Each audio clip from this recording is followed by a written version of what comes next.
화폐 전쟁이라는 책이 있습니다. 이 책을 집필한 숭흥빙이라는 이 중국의 유명한 국제 금융학자가인데요. 한 방송에서 그의 그 책을 이야기하면서 로스차일드가의 재산에 대한 이야기를 꺼냈었습니다. 보통 갑부할 때 말하는 빌 게이츠 약 88조의 재산을 갖고 있다라고 하고요. 그리고 카를로스 슬림은 약 86조의 재산을 갖고 있다라고 말합니다. 자, 그런데 이 둘하고 비교해 봤었을 때 이 로스차일드가의 재산은 이보다 훨씬 더 많다라고 하는데요. 추정하기를 어느 정도 추정을 하냐면 5경을 추정을 합니다. 우리는 5경이 무슨 돈인지 우리는 알 수가 없죠. 이 5경은요. 전 세계 사람들한테 다 500만 원씩 나눠주고도 돈이 남을 정도의 가격이라고 합니다. 엄청난 것이죠. 세종대 교수인 홍익희 교수가 이 로스차일드 가문에 대한 이야기를 한 강연 프로에서 했었습니다. 이 로스차일드가 어떻게 해서 이렇게도 많은 부를 쌓을 수 있었던 것인가? 그 시기를 말할 때 그 시기는 바로 워털루 전쟁 시기였다라고 이야기를 합니다. 바로 영국군 그리고 프로이센의 이 연합군이 나폴레옹의 프랑스와의 전쟁을 치르지 않습니까? 자, 만약에 이 전쟁에서 어떠한 결과가 일어날지는 당시 런던 증권거래소에서의 큰 관심일 수밖에 없었습니다. 이 전쟁이 어떻게 끝날까? 모든 사람들이 그 전쟁의 결과를 기다리고 있었다라는 것이죠. 그거에 따라서 판도가 완전히 바뀌게 되기 때문인 것입니다. 만약에 이 전쟁에서 프랑스가 이긴다라고 한다면 영국의 콘솔체, 이 국채가 급락하게 되는 것이고 하락할 수밖에 없는 것이고, 반대로 만약에 나폴레옹이 지면, 즉 프랑스가 지게 되면 영국의 국채가 이제 상승하게 되는 것입니다. 이 전쟁 가운데 1815년 6월 18일 드디어 이 결전의 날이 되는 것입니다. 초반에는요, 프랑스가 우세했었습니다.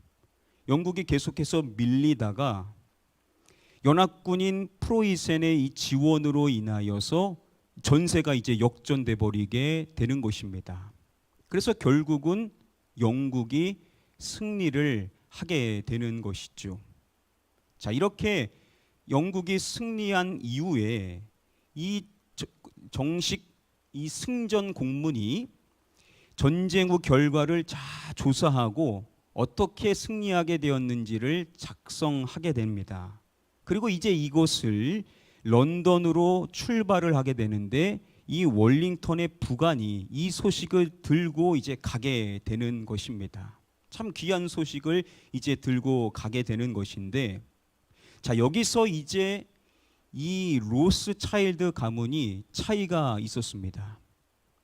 이 로스차일드 가문은요, 그 정식 공문이 전달되기 무려 30시간 이전에 이미 그 소식을 알아버렸던 겁니다. 그러니까 미리 그것을 알아서 미리 그 정보를 가지고 이제 이익을 얻을 수 있는 그러한 전략을 짰었던 것이었겠죠. 이후의 이야기는 학자들 간에 좀 이견이 있습니다. 자, 그런데 분명한 사실은 로스차일드가가 이 소식을 너무나 빠르게 알 수가 있었다라는 것이죠. 그럼 어떻게 그럴 수가 있었던 것인가?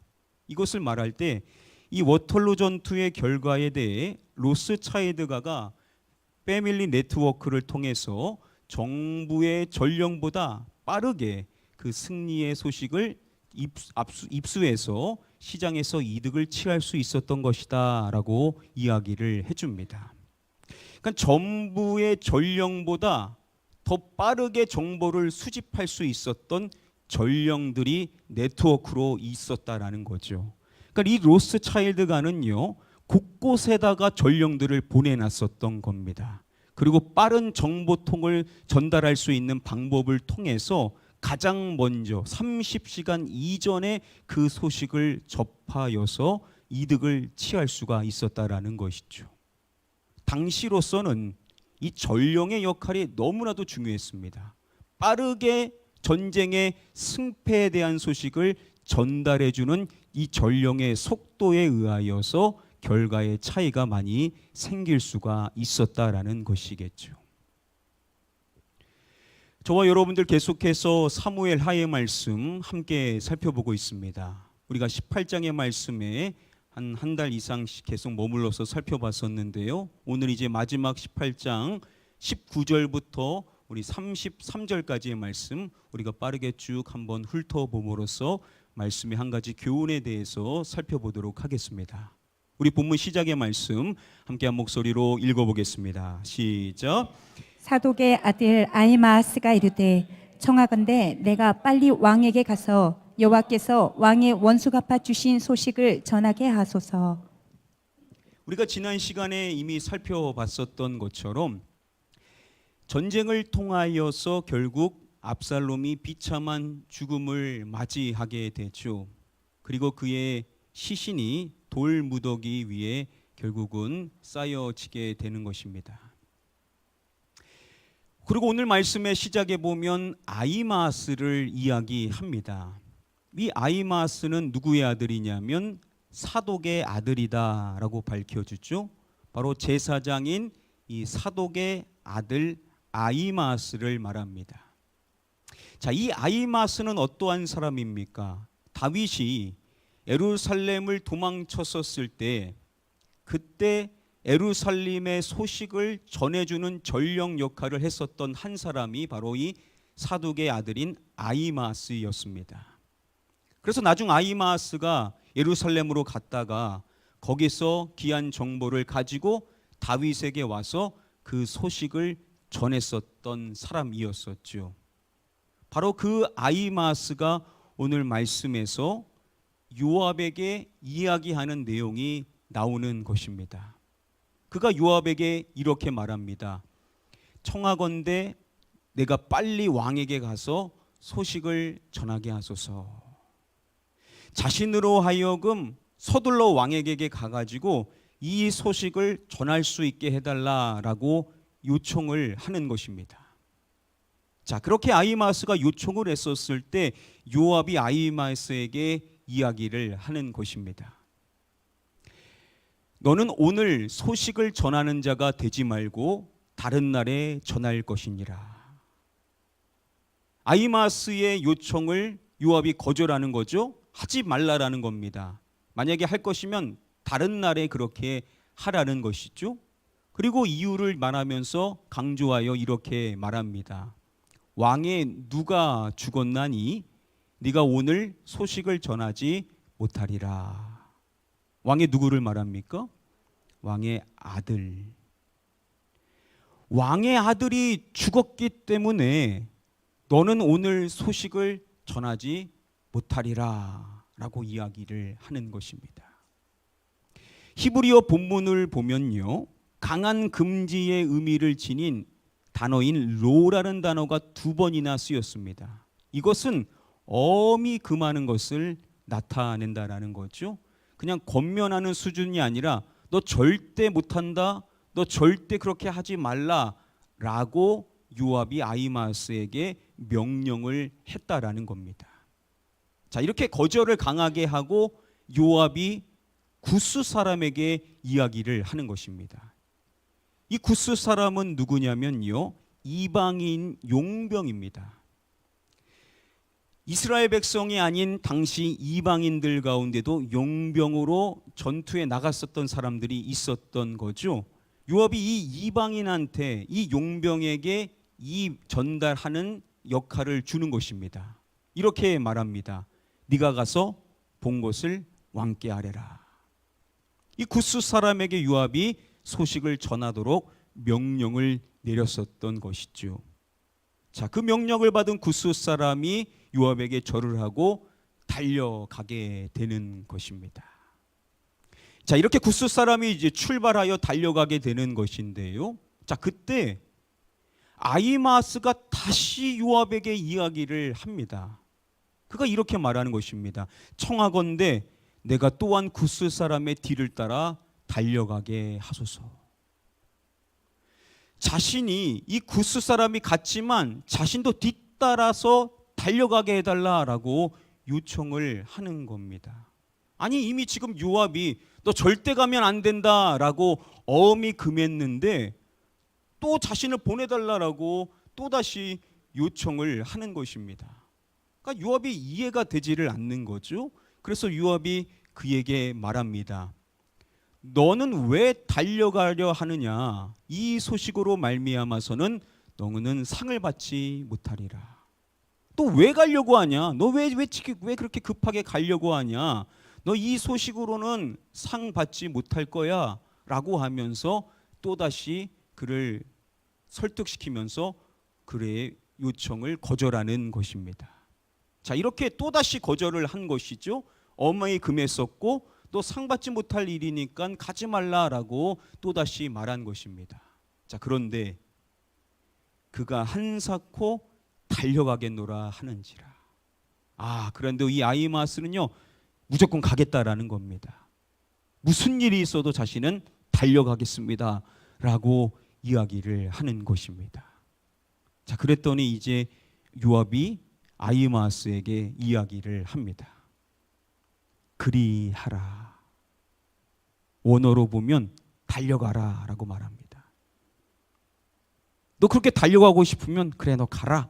이렇게 요압이 이야기를 한 것이죠.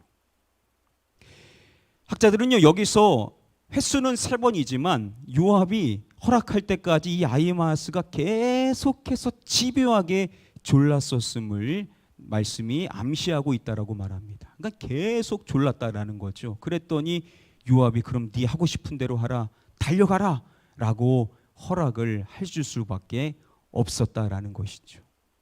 자, 이렇게 요압이 끝까지 매달려서 보내달라고 자신 달려가게 해달라고 하자 이제 요압이 허락을 해서 이제 그가 달려가게 되는 것인데 말씀은 이렇게 말하는 것입니다. 아히마아스가 어디로 다름질하여 구스 사람보다 앞질러 가니라. 아히마아스가 들길로 다름질하여. 지금 아히마아스가 갔었던 길과 구스 사람이 갔었던 길이 달랐던 것인데 나중 갔음에도 불구하고 아히마아스가 먼저 도착을 할 수 있었음에 대해서 이야기를 하는 것입니다. 요압과 실갱이를 아마 오랫동안 했었을 것인데 그러면 분명히 한참 늦게 출발을 했었을 것임에도 불구하고 먼저 도착을 한 사람은 누구였더라고요? 아히마아스였다라고 이야기를 하는 것입니다. 학자들에 따르면은요, 그 두 사람 가운데 먼저 출발을 했었던 구스 사람, 이 구스 사람이 갔었던 길은 이 길입니다. 거리상으로 보면 훨씬 가까운 길이지만 이 길은 험할 수밖에 없었습니다. 그래서 길이는 짧지만 서둘러 갈 수가 없었던 것에 반해 후에 갔었던 아히마아스가 갔었던 길은 이 요단강이 근방에 있는 길이었음을 말합니다. 그러니까 길이는 훨씬 길지만 이 길이 좀 더 평이한 길이었기 때문에 그가 서둘러 달려갈 수가 있어서 구스 사람보다 먼저 도착을 할 수 있었던 것이다라고 설명을 합니다.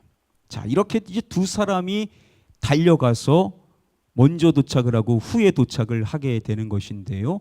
이어지는 말씀은 이렇게 이야기를 해줍니다. 우리 함께 말씀 한 목소리로 읽어보도록 하겠습니다. 시작. 때에 다윗이 두 문 사이에 앉아 있더라. 파수꾼이 성문 위층에 올라가서 눈을 들어보니 어떤 사람이 홀로 달려오는지라. 먼저 이 말씀을 보면 파수꾼이 성문 위층에 올라가서 눈을 들어보니 어떤 사람이 홀로 달려오는지라. 자, 파수꾼이 보게 되는데요, 어떠한 사람이 홀로 달려오는 것을 보게 되는 것입니다. 이 사람이 누구겠습니까? 아히마아스였던 것이겠죠. 자, 그리고 이 사람이 이제 왕에게 이 사실을 알려준 겁니다. 왕이시여, 지금 누군가가 혼자서 달려오고 있습니다 라고 이야기를 한 것입니다. 자, 그러자 왕이 이렇게 이야기를 합니다. 그가 만일 혼자면 그의 입에 소식이 있으리라. 만일 그 사람이 혼자 오는 것이라면, 즉 전령이라는 것이겠죠. 어떻게 결과가 일어날 것인지를 소식을 전하기 위하여 급하게 오는 사람일 것이다 라고 이야기를 하는 것입니다. 그리고 이어지는 말씀을 보면 파수꾼이 또 보니까 또 다른 사람이 달려오는 것을 보는 것입니다. 이 사람이 어느 사람인 것입니까? 바로 구스 사람. 먼저 출발했지만 후에 도착하게 되는 구스 사람이 또 달려오는 것을 파수꾼이 보게 된 것입니다. 자, 그래서 파수꾼이 왕에게 말합니다. 한 사람이 또 혼자 달려온다. 이 이야기를 듣자 왕이 말합니다. 그 역시도 소식을 가져오느니라. 그 역시도 혼자이기 때문에 또 소식을 가져오는 전령일 것이다 라고 왕이 이야기를 하는 것입니다. 그리고 이어지는 말씀을 보면 파수꾼이 이러한 이야기를 꺼내는 것입니다. 내가 보기에는 앞선 사람의 다름질이 누구의 다름질과 같으니이다 라고 이야기를 합니다. 누구의 다름질이라고 말하죠? 바로 아히마아스를 말합니다. 이 파수꾼이 보니까는 평소에 이 전령 역할을 잘 해왔었던 아히마아스의 다름질이라는 것을 분간을 하게 되었었던 것이죠. 아마도 이 아히마아스가 매우 빠른 걸음의 사람이었을 것을 우리가 유추를 해볼 수가 있는 겁니다. 자, 첫 번째로 먼저 오는 사람이 아히마아스라는 겁니다. 자, 이 이야기를 듣자 왕이 반응을 할 때 이렇게 이야기를 꺼내는 것입니다. 그는 어떠한 사람이니 어떠한 소식을 가져오느니라 라고 말합니다. 그는 어떠한 사람이라고요? 좋은 사람이니 어떠한 소식이요? 좋은 소식을. 아히마아스, 그는 좋은 사람, 토브, 그는 선한 사람이니까는 좋은 소식을 가져오느니라 라고 이야기를 함으로써 왕이 기대감을 갖는 겁니다. 아히마아스가 오는 그 다름질을 보면서 분명 그가 좋은 소식, 자신이 기대하는 소식을 가져올 것이다 라고 그가 기대하면서 이야기를 하는 것입니다. 자, 과연 다윗이 기대했던 이야기였는가? 이어지는 말씀이 이제 밝혀주는 것입니다. 우리 함께 이어지는 본문 말씀 한 목소리로 읽어보겠습니다. 시작. 아히마아스가 외쳐 왕께 아뢰되 평화하옵소서 하고 왕 앞에서 얼굴을 땅에 대고 절하며 이르되 왕의 하나님 여호와를 찬양하리소이다. 그의 손을 들어 내 주 왕을 대적하는 자들을 넘겨주셨나이다 하니. 자, 먼저 도착하게 된 아히마아스가 왕께 외치는 것입니다. 샬롬, 평강하옵소서. 샬롬을 외치면서 그가 이야기를 전한 것입니다. 왕의 하나님 여호와를 찬양하리로소이다. 그의 손을 들어 내 주 왕을 대적하는 자들을 넘겨주셨나이다. 왕의 하나님 여호와를 찬양한다라는 겁니다. 왜냐하면 여호와께서 그의 손을 들어서 내 주 왕에 대적하는 자들을 넘겨주셨나이다. 전쟁에서 뭐 했다는 겁니까? 승리를 하나님이 주셨습니다. 이 귀한 소식을 아히마아스가 급하게 달려와서 전해준 것입니다.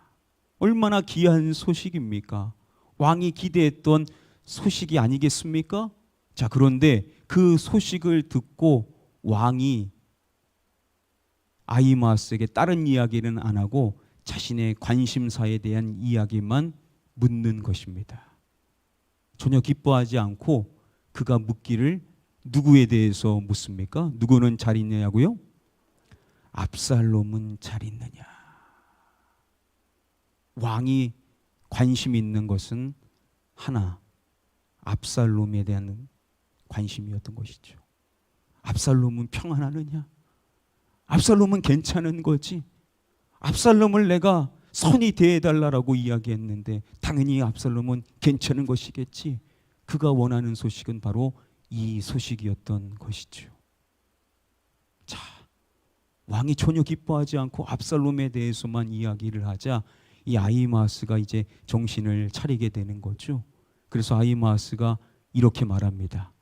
요압이 나를 보낼 때 크게 소동하는 것을 보았사오나 무슨 일인지 알지 못하였나이다. 사실 다 알고 있죠. 그런데 이거 그냥 이야기했다는 무슨 불상사를 당하게 될까 두려웠었던 그가 소동이 있었던 것을 자신이 보았지만 그게 무슨 일인지는 알지 못한다라고 이야기를 하는 것입니다. 자, 그가 듣고 싶었었던 이야기를 듣지 못하자 왕이 아히마아스에게 이야기를 합니다. 물러나 거기 서 있으라. 전쟁에 승리했다는 이 좋은 소식을 전해 주었음에도 불구하고 그냥 저기 가 있어 이렇게 이야기를 한 것입니다. 자, 이렇게 한 데에는요, 지금 소식을 전하게 되는 또 다른 사람이 이제 오게 되는 거 아닙니까? 이제 그 사람의 이야기가 다윗의 관심사인 겁니다. 전쟁에서 승리한 거, 그것도 물론 중요한 거지만 지금 그의 관심사는 누구에게만 있습니까? 압살롬에게만 있는 겁니다. 그러니 이제 후에 오는 사람의 이야기가 이제 중요한 것이죠. 자, 늦게 도착하게 된 구스 사람이 이제 왕에게 이야기를 하는 것입니다. 여호와께서 오늘 왕을 대적하던 모든 원수를 갚으셨나이다. 자, 그런데 이건 뭐 왕의 더 이상의 관심사가 아니죠. 그래서 왕이 또다시 묻는 것입니다. 누구에게 대해서 묻습니까? 압살롬에 대해서. 압살롬은 잘 있느냐? 압살롬은 괜찮은 거지? 이렇게 왕이 기대했었던 바, 왕이 유일하게 듣기를 원했었던 압살롬의 안전에 대한 소식을 듣고자 하는데, 자, 이 구스 사람은 이방인이죠. 용병입니다. 그 구스 사람이 이렇게 대답을 합니다. 내 주 왕의 원수와 왕을 대적하는 자들은 다 그 청년과 같이 되기를 원하나이다. 내 주 왕의 원수와 왕을 대적하는 자들은 다 그 청년 압살롬과 같이 되기를 원하나이다. 압살롬이 죽음을 맞이했다라는 것을 이런 식으로 표현을 한 것입니다. 그가 기대했던 소식이 아니었던 거죠. 오늘 말씀 마지막에 보면 왕의 마음이 어떠했는지를 말합니다. 왕의 마음이 아파. 왕의 마음이 찢어지는 것입니다. 그냥 아픈 것이 아니라 심히 아파. 왕의 마음이 너무나 찢어질도록 아픈 것입니다. 그리고 왕이 문 위층으로 올라갑니다. 그가 문 위층으로 올라가서 무엇을 하냐면 눈물을 흘립니다. 찢어지는 마음을 부여잡고 위층으로 올라가면서 통곡을 하는 겁니다. 그러면서 이제 왕이 올라가면서 말했었던 내용이 있습니다. 이것을 낭독하는 말씀으로 보면요, 이런 식으로 이야기를 합니다. 한번 들어보면요. 내 아들 압살롬아, 내 아들 압살롬아, 차라리 내가 너를 대신하여 죽었다면, 압살롬 내 아들아, 내 아들 압살롬아, 내 아들아.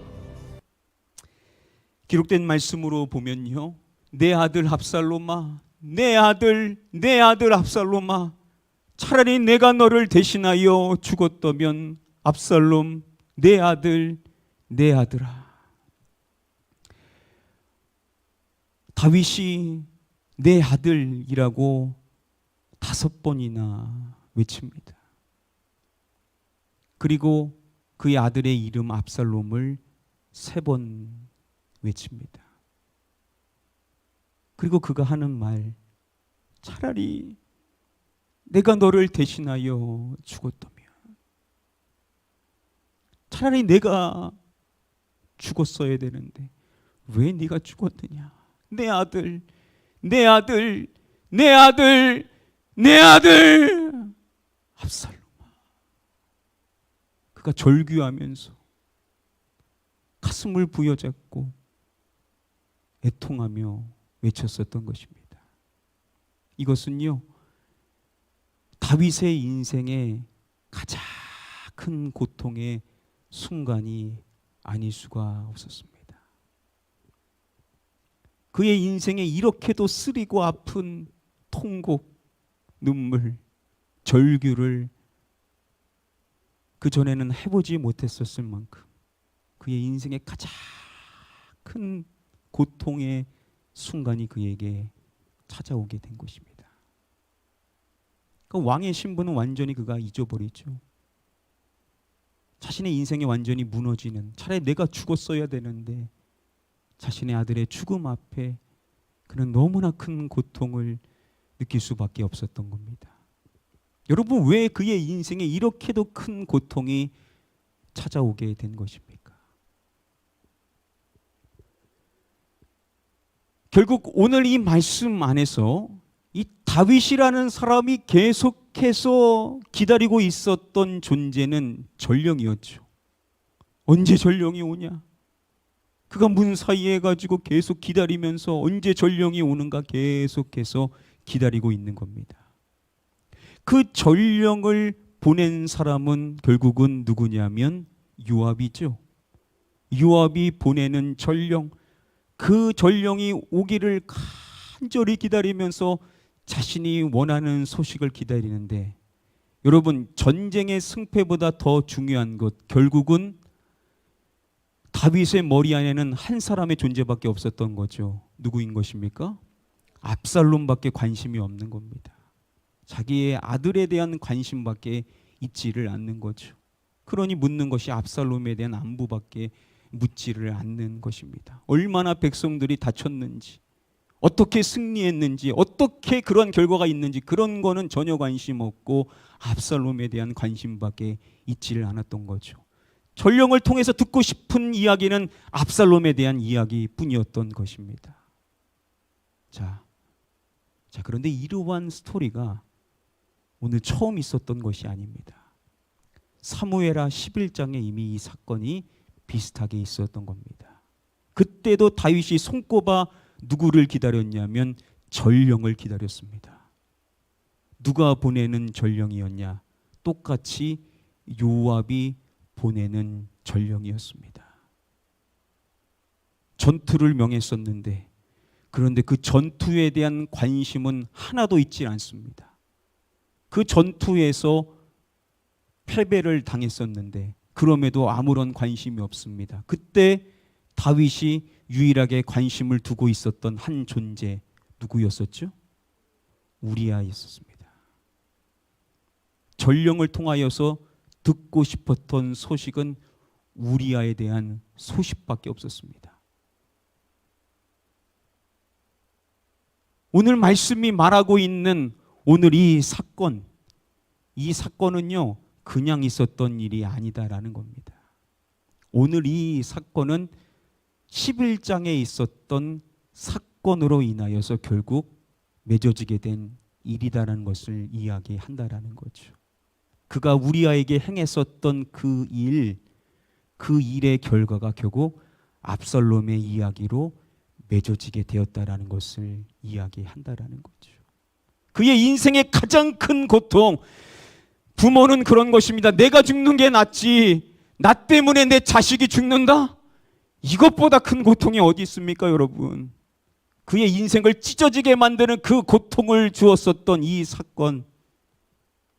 사건이 결국은 자신의 죄로 인하여 이루어진 일이다라는 것을 그는 누구보다도 잘 알고 있었던 거죠. 그래서 자신이 차라리 죽었어야 되는데 자신의 아들이 죽은 이 일로 인하여 가슴 찢어지며 통곡하며 절규할 수밖에 없었던 다윗의 이야기가 오늘 18장의 마지막의 이야기라는 겁니다. 여러분, 다윗이라는 신앙의 인물이 우리에게 이렇게까지 반면교사를 삼게 하시는 하나님의 뜻이 무엇이겠습니까? 신앙생활을 아무리 잘해왔어도,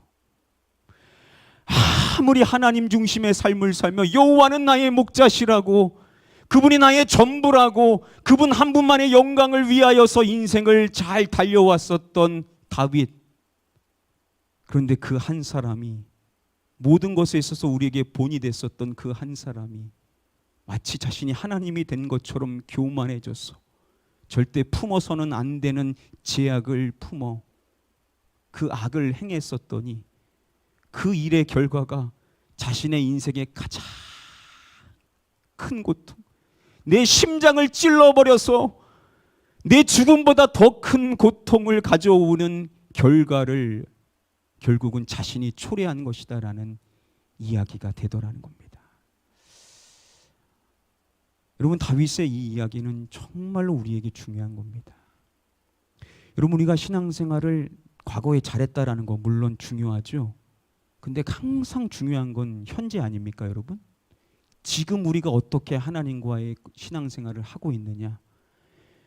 허투루 합해버리게 되면 신앙 기준에 잊어버리고 교만해져가지고 마치 내가 하나님이 된 것처럼 생각하며 판단하고 정죄하며 내 생각대로 움직이게 될 때 하나님이 지금껏 함께 해주셨었던 그 은혜, 물론 그 은혜도 귀하지만 하나님의 은혜의 증거의 삶을 살아왔었던 내 삶으로 인하여서 하나님께서 비방받게 되는 이러한 일들로 인하여 하나님이 더 큰 징계를 주신다라는 겁니다. 목회자만 그렇겠습니까? 여러분도 똑같습니다. 여러분, 신앙생활이 아무리 과거에 잘했어도요, 우리가 한 번 흔들려서 교만해져서 해서는 안 되는 생각을 품고 해서는 안 되는 행위를 하게 되었었을 때 그게 나중 우리를 피눈물 나게 하는 결과로 가져온다는 겁니다. 이 다윗의 이야기를 묵상하면서 참 하나님께서도 가슴 아프셨겠지만 다윗이 자신의 마음이 합한 사람인데 한 가지의 하나님의 마음에 눈물을 흘리게 했었던 이 다윗의 안타까운 이야기가 우리에게 남겨 있다라는 것은 참 귀한 겁니다. 여러분, 오늘 섰다라고 해서 내일도 섰다라는 것이 아닙니다. 어떻게 우리가 넘어질지 모르니까 항상 주의하라고 하지 않습니까?